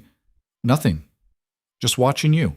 Well, stop watching and start helping. These beds aren't going to plant themselves. They worked side by side, planting row after row. Potatoes, carrots, beans, squash, herbs. By the time they finished, the sun was setting and they were both exhausted, filthy, satisfied. Bath, Mara declared. I need a real bath. They'd been heating water all day in anticipation. Elias had built a large wooden tub years ago, big enough for one person to sit in comfortably. They filled it with hot water, and Mara stripped down and climbed in with a groan of pleasure. Heaven, she said, sinking down to her shoulders. Elias sat on the floor beside the tub, content to watch her relax. But after a few minutes, she opened one eye and looked at him. Get in. There's not enough room. Get in anyway. He stripped and climbed in behind her. It was cramped, water sloshing over the sides, but Mara leaned back against his chest with a satisfied sigh. See? Plenty of room. If you say so. They soaked until the water cooled, talking about everything and nothing. The garden. The cabin repairs they still needed to make. Whether they should get another milk cow. What they'd do when the Garretts visited in a few weeks. Simple things. Domestic things. The kind of conversations Elias had never imagined having because he'd never imagined having someone to have them with. You're quiet, Mara said. Just thinking. About? How different everything is now. How different I am. Mara turned in the tub, water splashing, until she was facing him. You're not different. You're just finally letting yourself be happy. Is that what this is? Happy? You tell me. Elias thought about it. The word felt foreign, almost suspicious. He'd been content before, satisfied with his work, proud of what he'd built. But happy? That was something else entirely. Yeah, he said finally. I think I am. Good. Mara kissed him. Because you deserve it. Later, dried off and in clean clothes, they sat outside on the porch they'd built that week.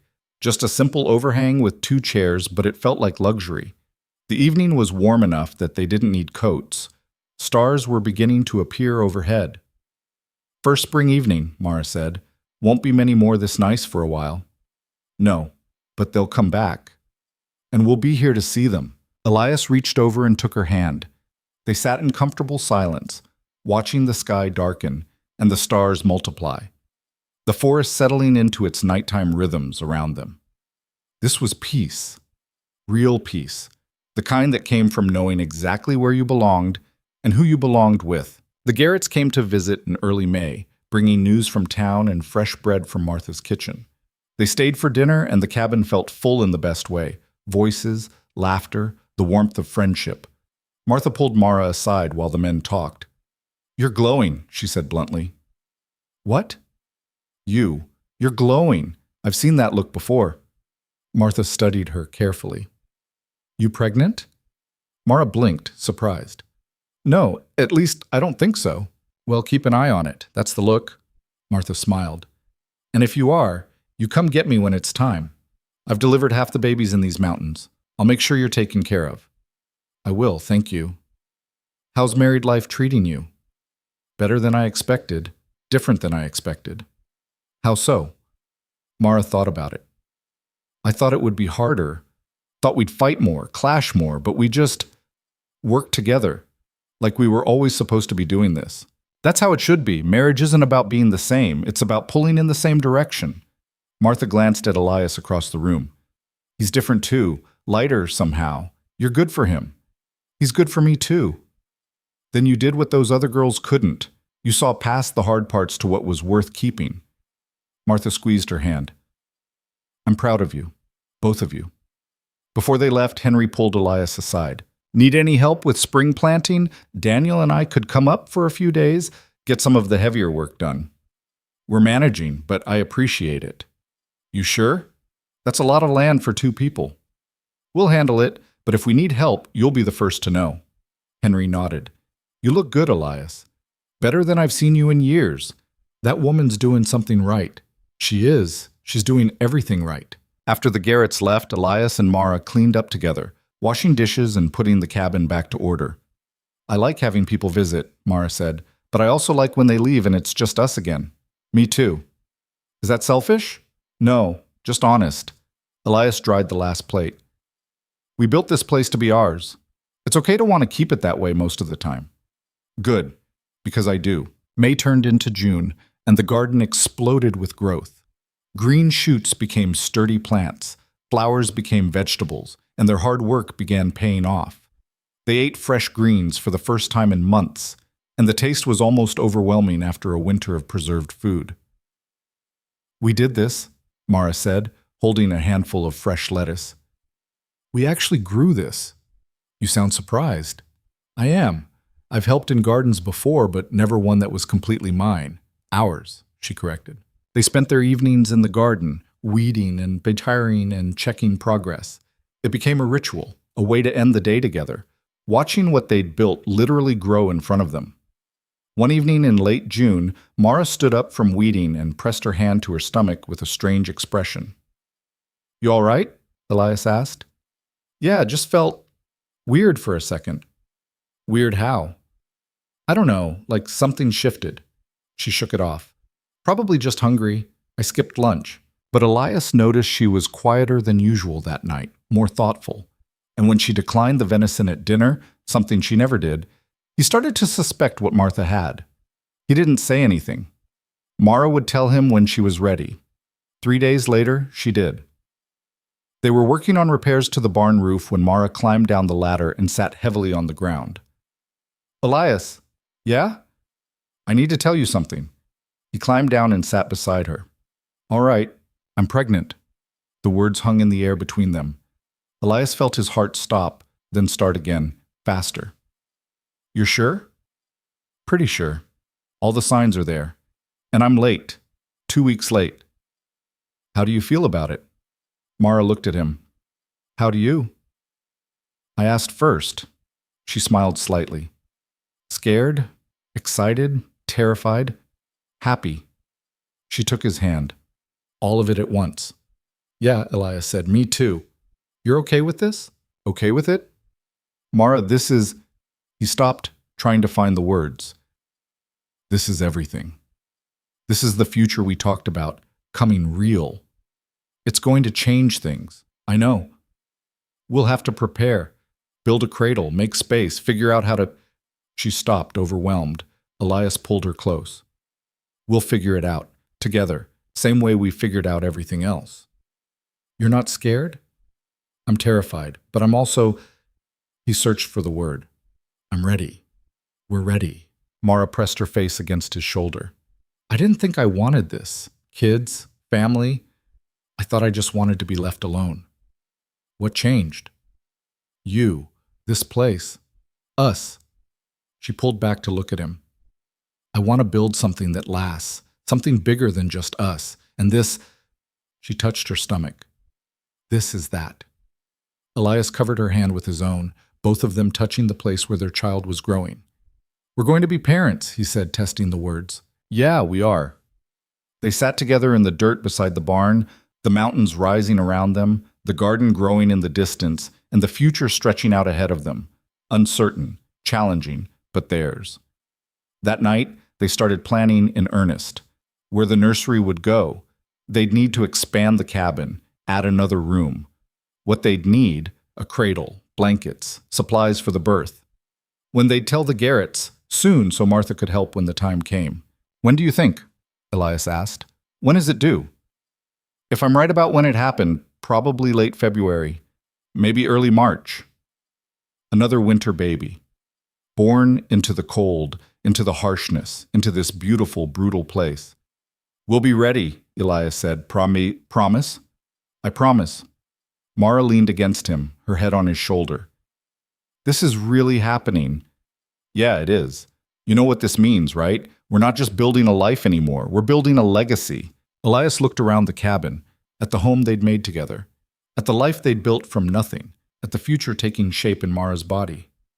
7 women had run from this place. 7 women had seen only hardship and isolation, but Mara had seen possibility, had seen partnership, had seen home. And now they were building something that would outlast them both.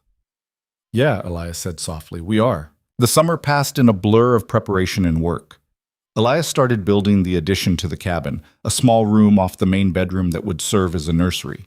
He worked every spare moment, cutting timber, fitting joints, making sure every board was solid and every corner square. Mara helped when she could, but as the pregnancy progressed, Elias found himself insisting she rest more. I'm pregnant, not dying, she'd say, annoyed. I know, but you're also carrying our child. Let me do the heavy work. I've been doing heavy work my whole life, and now you've got someone to share it with. Let me. She'd grumble, but she'd sit, and Elias would catch her hand resting on her growing belly, a small smile on her face, and know she wasn't really angry. By August, the nursery walls were up. By September, it had a roof and a door. Elias built a cradle from pine, sanding it smooth so no splinters could catch tiny skin. Mara sewed blankets from fabric they'd bought on their last trip to town, her stitches careful and even. What if I'm not good at this? She asked one evening, holding up a half-finished blanket. At sewing? At being a mother? Being a baby? Elias set down the piece of wood he was carving, a small toy horse for the baby. What makes you think you won't be? I don't know how. I never had brothers or sisters. Never spent time around babies. She set the blanket aside. What if I do it wrong? There is no wrong. You'll figure it out as you go. Same way we figured out everything else. That's different. This is a whole person who'll depend on us for everything. And we'll give them everything they need. Food, shelter, warmth, love. He moved to sit beside her. You're going to be a good mother, Mara. I know it. How? Because you care about doing it right. Because you're strong and practical and you don't quit when things get hard. He took her hand. And because you already love this baby. I can see it. Mara's eyes were wet. I do. I didn't expect to. Not this soon, but I do. Then that's all that matters. She leaned against him, and they sat together while the fire burned low and the first hints of autumn crept into the mountain air. The garden gave them more than they'd hoped for. They harvested potatoes, carrots, beans, squash, enough to see them through the winter with extra to spare. Mara showed Elias how to preserve and pickle, how to store root vegetables in the cellar so they'd last months. "My father taught me this," she said, packing carrots in sand. "Said self-sufficiency was the only real security." He was right. He usually was. She paused, her hands stilling. "I wish he could meet you. See what we've built." "What would he think?" Mara smiled. "He'd say you were stubborn and too quiet. Then he'd see the cabin, the garden, the way we work together, and he'd approve, in his own way. I wish I could have met him too. He'd like that you don't waste words. He hated men who talk just to hear themselves." She went back to packing carrots. "And he'd love that you gave me space to be myself. That was always his biggest fear, that I'd end up with someone who'd try to make me smaller." Elias thought about the 7 women who'd left, how he'd tried to make space for them, tried not to crowd them, tried to let them be themselves. But they hadn't wanted space. They'd wanted transformation, wanted him to be different, wanted the mountains to be different, wanted the whole life to be something other than what it was.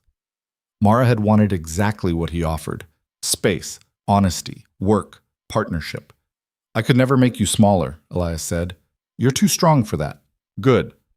Because I'd fight you if you tried." "I know. I've seen you argue with the chickens." Mara laughed, the sound filling the cabin. "Those chickens are stubborn. So are you. That's why we get along." In October, they made one last trip down to town before the winter set in. Mara was 5 months along, showing clearly now, moving more carefully but still insisting she could ride. The town reacted exactly as expected. Congratulations from some, surprise from others.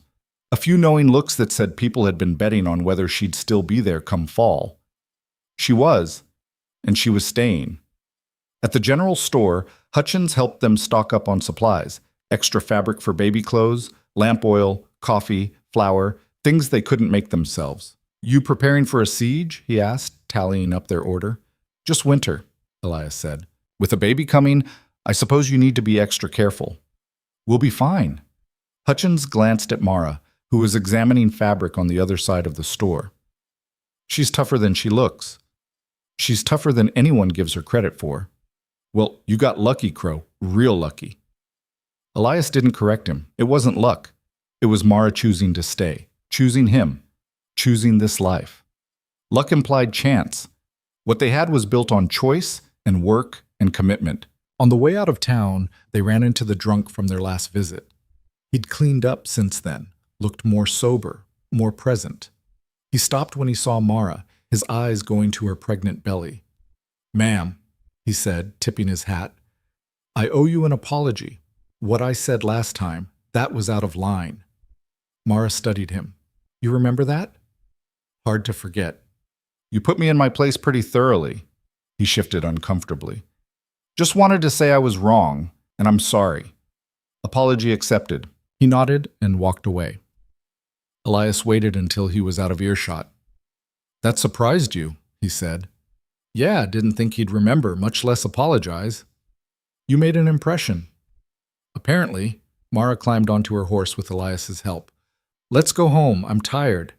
The ride back took 2 days again, camping overnight in the same cave they'd used before. But this time Mara was quieter, more withdrawn. Elias noticed but didn't push. She'd talk when she was ready. That night, lying in their bedrolls, she finally did. "I'm scared, Elias." "Of what?" "Childbirth, the baby, all of it." Her voice was small in the darkness. "Martha said she'd help, but what if something goes wrong? We're so far from town, from a real doctor."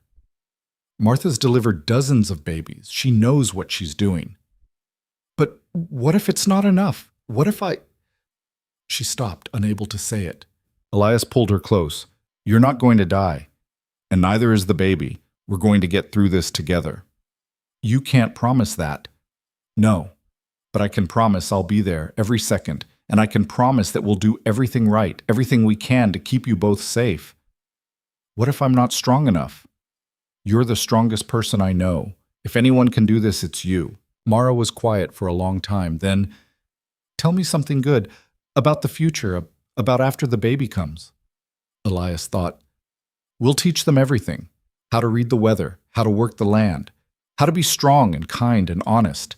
They'll grow up knowing these mountains, knowing how to survive them, and they'll never feel trapped here because it's all they'll know. It'll be home. Will there be more? More children? If you want. I think I do. Not right away, but someday. She shifted against him. I want a full house, kids running around, making noise, making messes. The opposite of how I grew up. Just you and your father? Just us. It was quiet, sometimes too quiet. She paused. That's why I don't mind the silence here. I'm used to it, but I don't want our kids growing up that lonely. They won't. They'll have each other, and us. Mara relaxed slightly. Yeah, they will. They made it home the next day. The cabin had never looked better. Solid, familiar, theirs. Inside, everything was exactly as they'd left it. The nursery waited, almost finished. The garden had died back with the first frost, but the root cellar was full of their harvest. They'd prepared well. They were ready. November came with the first real snow. December brought storms that buried the cabin for days at a time, but inside they were warm, well-fed, content. Mara grew larger, moving more slowly, sleeping more. Elias took over most of the physical work without complaint. He finished the cradle and set it in the nursery.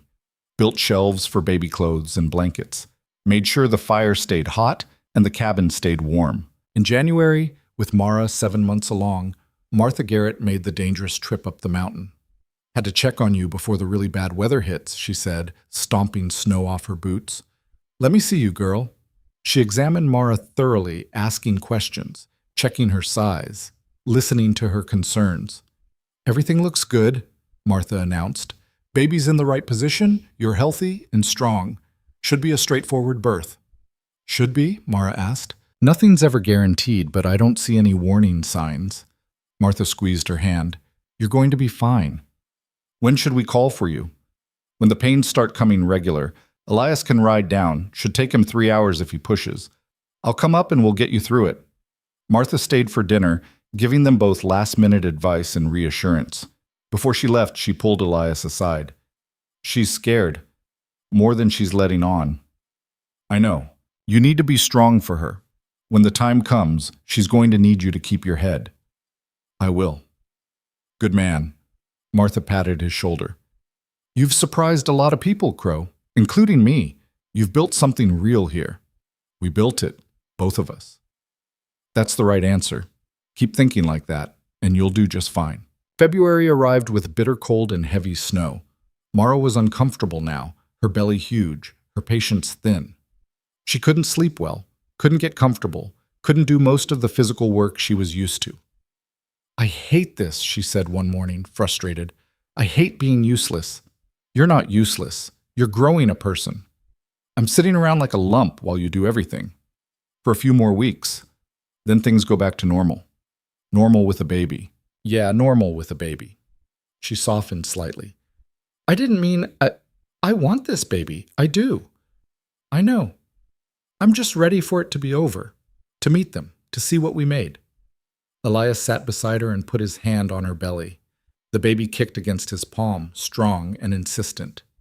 They're strong, he said, like their mother. Like both of us. The pain started on a clear, cold morning in late February. Mara woke Elias before dawn, her face tight. It's time. Elias was on his feet immediately. You sure? I'm sure. They've been coming for an hour. Regular now. He dressed faster than he ever had in his life. I'm going to get Martha. You stay here. Keep warm. Don't do anything. Elias? Mara caught his hand. I'll be fine. Just go fast and come back faster. He kissed her hard. I love you. I love you too. Now go. The ride down the mountain was brutal. Elias pushed the horse harder than he should have, taking risks with the icy trail, not caring. All he could think about was Mara, alone in the cabin, in pain. He made it to the Garretts in 2.5 hours. Martha took one look at his face and started packing her bag. Henry saddled a fresh horse for Elias while Daniel got Martha's ready. How far apart? Martha asked. She said an hour when I left. That was 2.5 hours ago. Then we need to move. The ride back was even faster. Martha kept pace, both of them focused only on getting to Mara in time. They found her in the cabin, walking slowly around the main room, one hand on her lower back, breathing through contractions. She looked up when they burst in, relief clear on her face. About time, Martha laughed. Let's see what we're working with. The labor went on for hours. Mara was strong, just like Martha had said, but the pain was intense and relentless. Elias stayed by her side the whole time, letting her grip his hand hard enough to bruise, wiping sweat from her face, murmuring encouragement. I can't do this, Mara gasped at one point. Yes, you can. It's too much. You're the strongest person I know. If anyone can do this, it's you. He repeated his words from months ago and saw recognition flash in her eyes. You said that before. It was true then. It's true now. She bore down with the next contraction, screaming with the effort. Martha worked calmly, efficiently. You're close. Almost there. One more big push. I can't. You can. Come on, Mara. Your baby wants to meet you. Elias held her, supporting her weight, feeling her shake with exhaustion and effort. And then, with one final scream, the baby came. The sound of crying filled the cabin. High, thin, indignant. It's a girl, Martha announced, holding up the tiny red perfect creature. A beautiful, healthy girl, Mara sobbed, reaching for the baby. Martha cleaned her quickly and placed her in Mara's arms. Elias stared at them both, his wife and his daughter, and felt something inside him break open and remake itself. We have a daughter, Mara said, wonder in her voice. Yeah, we do. The baby had dark hair like Mara and pale eyes that might turn any color. She was small, fragile, absolutely perfect. What do we call her? Mara asked. They discussed names but never settled on one. Now looking at his daughter, Elias knew.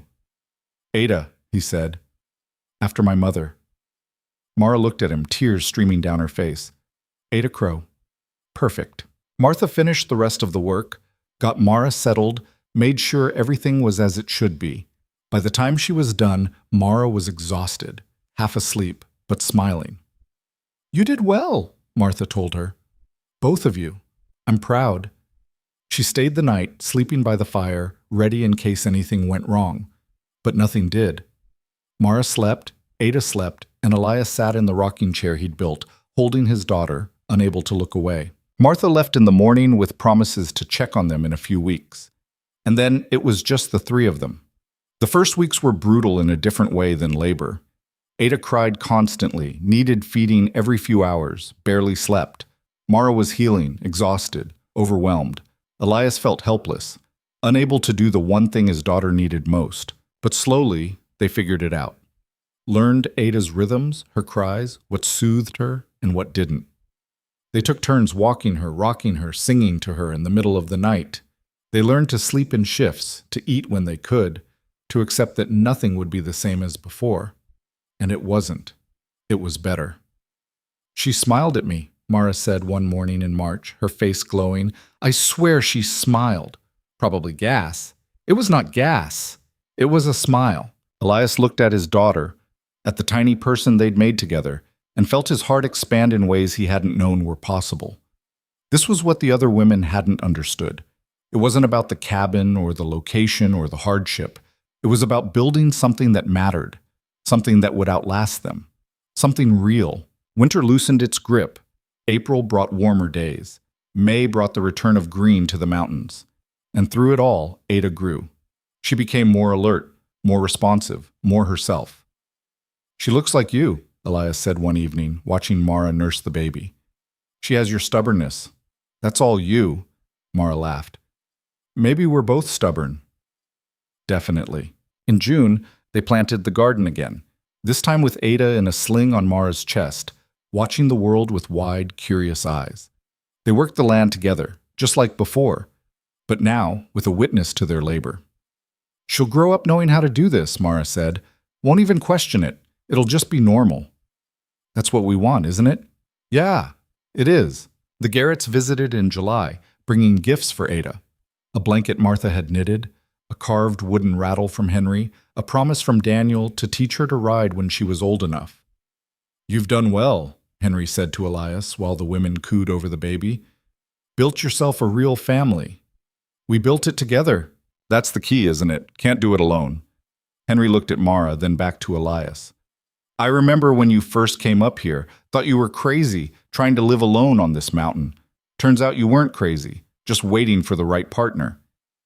"I didn't know I was waiting. I thought I was done."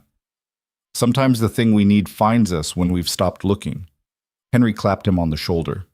"You're a lucky man, Crow." "I know, but it still wasn't luck. It was choice.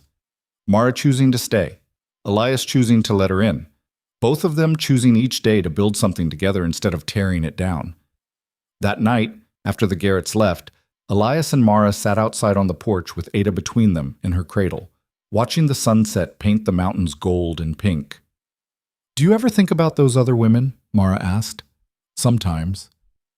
"Do you wonder what would have happened if one of them had stayed?" "No, because it wouldn't have been this." Elias gestured to the cabin, the garden, the baby. "This only works because it's us. You and me. Why do you think I stayed when they didn't?" Elias considered it. "Because you weren't looking for something different. You were looking for exactly what this is." "And what is it?" "Hard work. Real partnership. Freedom to be yourself without apology." He looked at her. "They wanted me to change. You just wanted me to show up. I wanted you to be real. No pretense, no performance, just honest effort. That's all I know how to give." "I know. That's why it works." Mara reached over and took his hand. "We're not perfect, Elias. We fight sometimes. We get frustrated. We make mistakes." "Yeah. But we don't quit.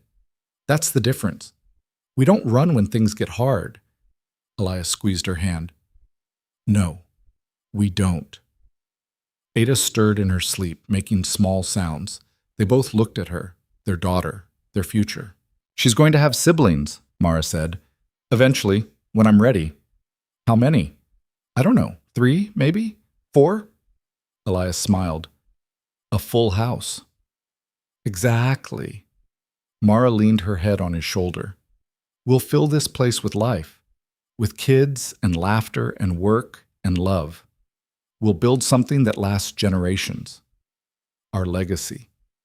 Our legacy." They sat in comfortable silence as the sun set and the stars came out, the mountains' dark shapes against the darkening sky, their daughter sleeping peacefully between them. A year ago, Elias had been alone, convinced he'd always be alone, resigned to a life of solitude. 7 women had tried and failed to build a life here with him. He'd given up hope of ever finding someone who could.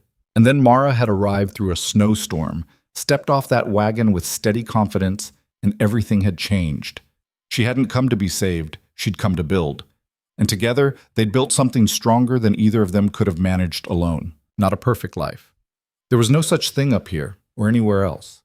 But a real one, an honest one. One built on mutual respect and shared work, and the kind of love that came from choosing each other every single day, no matter how hard it got. That was worth more than perfection. That was worth everything. "Elias," Mara said softly. "Yeah?" "Thank you." "For what?" "For not giving up, for letting me in, for building this with me." "I should be thanking you. You stayed when everyone else ran." "I stayed because you were worth staying for." She lifted her head to look at him. "And because this place, this life, it's exactly what I needed." Elias kissed her, slow and gentle, a promise and a thank you, and a declaration all at once. When they pulled apart, Ada was awake, looking up at them with wide, wondering eyes. "Hey there, little one," Mara said, picking her up. "You're awake." Ada made a small sound, not quite a word, but close. "She's trying to talk," Elias said. "Soon. Before we know it, she'll be running around getting into everything. And we'll teach her how to read the weather, how to work the land, how to survive up here. How to be strong," Mara added, "and kind and honest, like her mother. Like both of us." They went inside as the last light faded, closing the door against the mountain night. The fire was warm, the cabin solid, their family complete. And Elias Crow, the man 7 women had abandoned, The man who'd built his life in isolation and resignation knew with absolute certainty that he was no longer alone. He had Mara. He had Ada. He had a future filled with possibility instead of emptiness. He had everything he'd never believed he deserved. And he would spend the rest of his life earning it, protecting it, building on it, because that's what you did when you found something real.